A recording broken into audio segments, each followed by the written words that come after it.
Now I've owned this Sony 10-18 f4 lens designed for aps-c for about 2 years now. For the most part, it's been pretty good, great for gimbal work, but it's been somewhat disappointing, especially in low light situations. Then I heard about the Zeiss 12mm f2.8 lens. I thought I'd give it a try. Now when I got the Zeiss in for review, it was actually only about $40 more expensive than the 10-18 from Sony. Unfortunately, I just looked at the price and it's been updated back up to $999. So it's considerably more expensive than the 10-18. Now when it comes to sharpness, the Zeiss far superior.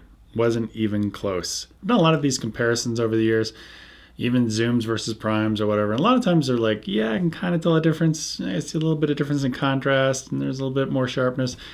This wasn't even close. I mean, even in 4K video, sometimes you can't even tell. Images you definitely can, especially when you're looking at pixels 1:1. You're really pixel peeping. It becomes very obvious, especially in the corners. But this was not even close.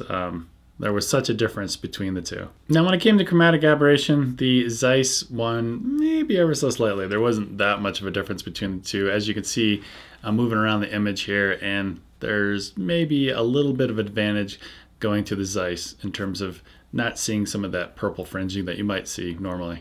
In this next test, not that you would do this that often, but I just was kind of curious what the out-of-focus areas look like between the two lenses.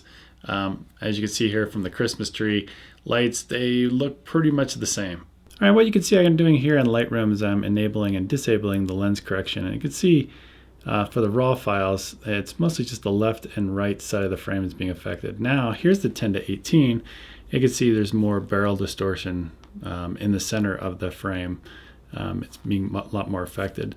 Here's another shot with the 10-18. I was just looking at flaring. You can see that high skylight. And then here's the 12mm, which has a lot more flaring going on, which I was really surprised by. In terms of autofocus, I made sure that I had the most current firmware version for the lens, which is pretty cool that you can actually do that. It's a third-party lens, and you can actually update the firmware using the Sony bodies, which is pretty cool.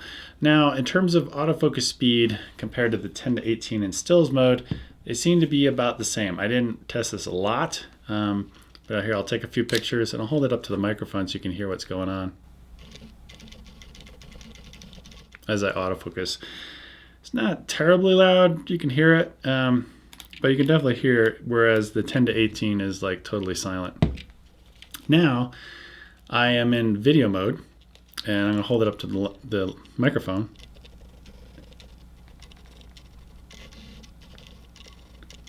To me, it seems like it makes a lot more noise, and even when I hold it still and I'm continuous autofocus mode, it still makes noise. It's like, all right, haven't you locked onto something yet, and why are you still moving? It's kind of like constantly going back and forth. So what I did, and I was watching Philip Bloom's video on continuous autofocus test that he was doing, and he was using a lot of different, he was trying to do cars and he was trying to do wind up people, and I was at the store trying to find something and my kids were like, Dad, you can just use our Spiro. I think that's what it's called. What's great about this is I can run it at different speeds. It's basically I can just have an iPhone app and control it, and it terrorizes our cat, by the way, which is kind of fun. But you can get it to go back and forth, and you can have a constant speed, which is great for autofocus tests. So I can send it out and send it back. So go ahead and take a listen and watch what happens between the two. I'm going to do the 10-18 first.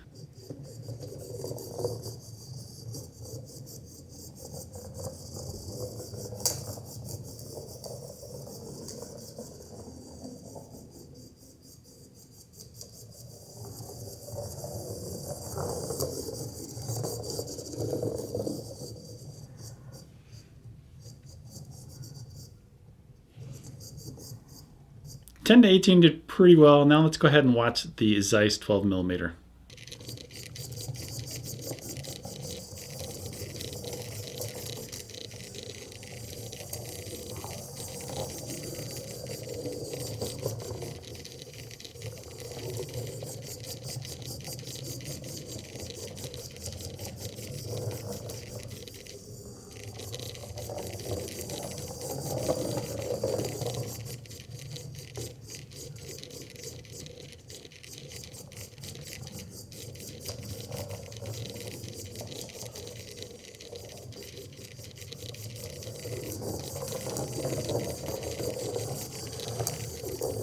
Now, as you can see, the 10-18 definitely beat the Zeiss in terms of continuous autofocus for video.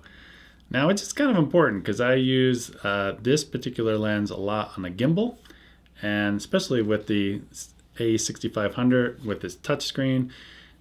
Fantastic being able to do that. You know, you're on a gimbal, you just touch the screen where you want object tracking or wherever you're doing. Fantastic. Unfortunately, this doesn't autofocus as well. It's a sharper lens. There's a lot of great things going on for this lens. And what I'm kind of confused by is, all right, we can actually update the firmware of this Zeiss lens on a Sony body, which normally you can't do with third-party lenses. Obviously, there's a partnership going on between these two companies. Why doesn't Sony just say, all right, we're going to give you everything when it comes to autofocus, so Zeiss can actually autofocus really well in the Sony bodies? I wish they'd do that, because Zeiss is making some great lenses, and I think Sony would end up buying, you know, maybe not sell as many lenses, but would definitely sell more bodies if we had better autofocus. And for me, like I said before, doing gimbal work, for me it's very important to be able to do object tracking, face tracking on a gimbal where I just can't touch the lens in terms of autofocusing. So if you're doing stills and you need a lot of light, f2.8, maybe you're shooting pictures of the stars at night, this is definitely a lens to have. If you're doing a lot of video work like I do on a gimbal, you need to be silent, you need good face detection, object tracking. This is probably your better bet. So that's pretty much it. Talk to you guys later. Bye.